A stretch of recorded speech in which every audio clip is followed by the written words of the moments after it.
The Miami Dolphins are headed for last place in the AFC East. Go ahead, no, Greg. Take it away. Well, wait. Do we start with Greg, who has a dynamite piece in the Herald today that you should definitely check out if you want to get down in the dumps as an Aqua and Orange supporter? Go ahead, Greg. Well, thank you for reading my column. And I think anyone who's read the column knows I'm not an apologist today for the Miami Dolphins. Right, you're playing both sides. You're saying that it was a terrible game, but everything's fine. Okay, the definition of overreaction in the NFL right now is Miami Dolphins fans and there are a lot of them, and I gave birth to one of them. Miami Dolphins fans right now are like, fire everybody, trade everybody, blow it all up. After one game. But you're proving that there's nothing that could have happened in that game that would make you say it. To say that after one game? Yeah. No. Let's go. It's called knee-jerk. The thing is this, Greg. It's fine. I can forgive this. This happened against the Josh Allen. I can forgive it against the Chiefs. I can forgive it against the Chargers. Jones. Daniel Jones and the Indianapolis Colts. That's probably going to be a bad team. And for you to get blown out by a bad team, that's maybe they're America's team. We're still finding out. We are. The Colts could be. Or is it? Oh, I got to get it. Come on.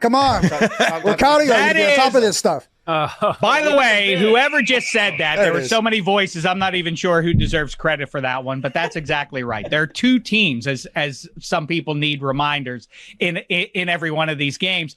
We don't know. I think it sounded like you were making a point, Mike or Gino, about we think the Colts stink, and so this is extra bad. But maybe the Colts will be what I said they're going to be, which is the division champ, and specifically Lou Anarumo coming over there. I keep saying it. Poor man's Vic Fangio effect in Indianapolis this year. They have some real good defensive pieces there. And if Anarumo can tune them up, why, since he ran him out of town, I'm not exactly sure. But they did, and to the benefit of the Colts. And so I think that the Colts may end up being a legitimate team. The question is Danny Dimes. He looked just fine there against that Dolphins defense, but that feels like that's going to be a liability too. But Greg, you're saying then that right now, at best guess, does Mike McDaniel finish the season? Does he finish the month? How quick are they going to have a knee-jerk reaction in the building there? Yeah, my opinion hasn't changed based on an opening game that was a disaster. I think he's going to last the season, but I think the Dolphins need to not only make the playoffs, but win a playoff game, which granted right now sounds impossible, but I think that's what he has to do to save his job. I think this whole season it portends change if they don't make the playoffs and win in the playoffs. I think Chris Greer, the GM, is out. I think Mike McDaniel is out. Tua has a contract where he's probably still good for a couple of years, but I think the fact that they might trade Tyreek Hill before the season is over has become more and more likely. So it's definitely going to be a season of tumult for the Dolphins, no doubt. Boy, I like the pronunciation of tumult and all the rest of it. And I wouldn't be surprised, and we will definitely ask Jeff Schwartz about that as the Chiefs backer here on Football America. I think that Tyreek Hill to the Chiefs does make some sense after what we just saw, the firepower of their chief rivals. Pun intended, I think, with the Ravens and Bills there. I mean, that was my takeaway. You could, however excited you were, let's say you're a Steelers fan like me. Oh, our team put 30 up on the board. The QB didn't look like he's going to be a drag on the season or anything else. Then you watch Bills and Ravens. What's a moot point? I mean, they're not beating either one of those teams in a big spot there. Greg and Chris, though, and by the way, bottom line is, Chris, get ready here with the Han Solo edition blaster. I don't know who's got that one. Here we go. Chris Cote, you're a jerk. There we go. Sorry. That wasn't me. Mike is the one who exacted the toll on you with that. You gave the code red. Okay? You gave the code red. I did my job. Now, Greg and Chris, but Greg, I imagine you as an icon of Miami sports. Thank you. I think this is going to feel like a hot take, and maybe it is. But I do believe this sincerely. On the bright side, I think that if the Miami Dolphins in 1985 had been able to survive the New England Patriots on a rainy day in the Orange Bowl, they would have repeated what they did to the Bears in Super Bowl 20 on the fast track. And I think they would have eliminated one of the storylines of the Super Bowl era, that the Chicago Bears are the greatest single season defense of all time. How say you on that one? Wow, that's going back. I don't know what I do. I think you stumped him, if I'm being honest. I see it in his face. He has no idea. I mean, I don't know how to answer that. That is it's a strange supposition. I don't, Levitard does that to me all the time. I don't really believe in playing what ifs to that extreme. I literally don't know how to answer that question. It's only 40 years All right, ago. well, wait. Get the blaster again. You don't like playing what if. You're on a show with me. Now who's a jerk? Get it ready. Oh, no. You're a jerk. He's a jerk. I'm a jerk. Of course we like what ifing. No, I admit it. Here? I admit it. All right, here's another one for you very quickly. Okay. Is Don Shula is rightly one of the icons of the Super Bowl era.